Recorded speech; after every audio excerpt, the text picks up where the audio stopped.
Hello everyone, my self doctor Saumya. तो आज मैं आप लोगों को एस्कैरिस के बारे में बताने जा रही हूँ। एस्कैरिस, इसको हम लोग कॉमनली राउंड वर्म बोलते हैं और हिंदी में इसे केचुआ बोलते हैं।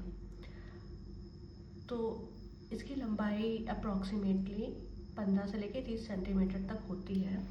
जो फीमेल एस्कैरिस होती है वो थोड़ी सी लंबी होती है मेल एस्कैरिस के कंपैरिजन में। इसका ट्रांसमिशन कैसे होता है? तो इसका ट्रांसमिशन फीको ओरल रूट से होता है।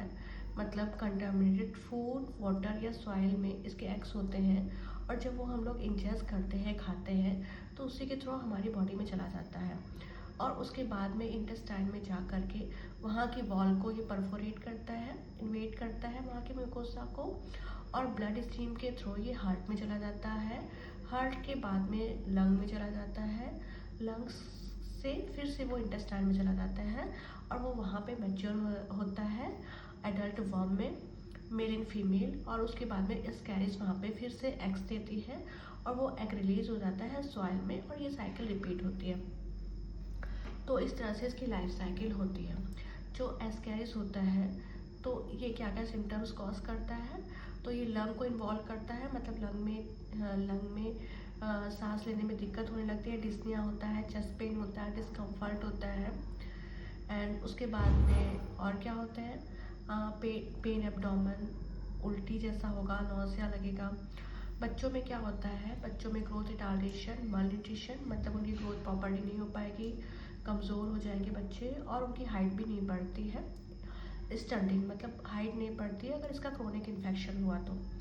उसके बाद में ये इंटेस्टाइन में जाता है तो इंटेस्टाइन में ये परफोरेट कर देता है वहाँ की वॉल को, इंटेस्टाइन को फाड़ देता है। मतलब अगर इसका हैवी इन्फेक्शन हो जाता है तो ऑब्स्ट्रक्शन कॉज कर सकता है। ये सारे सिम्टम्स से कॉज करता है।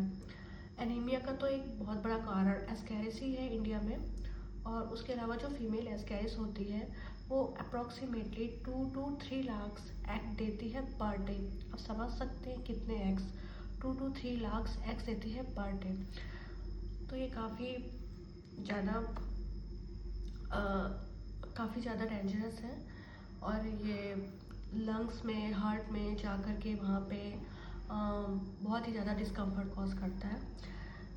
इससे बचने के लिए government of India her 6 month में डीवर्मिंग का प्रोग्राम चलाती है, जिसमें कि स्कूल गोइंग चिल्ड्रन को हम लोग एल्बेंडाजोल की टैबलेट्स देते हैं, बिल्कुल फ्री ऑफ कॉस्ट दी जाती है।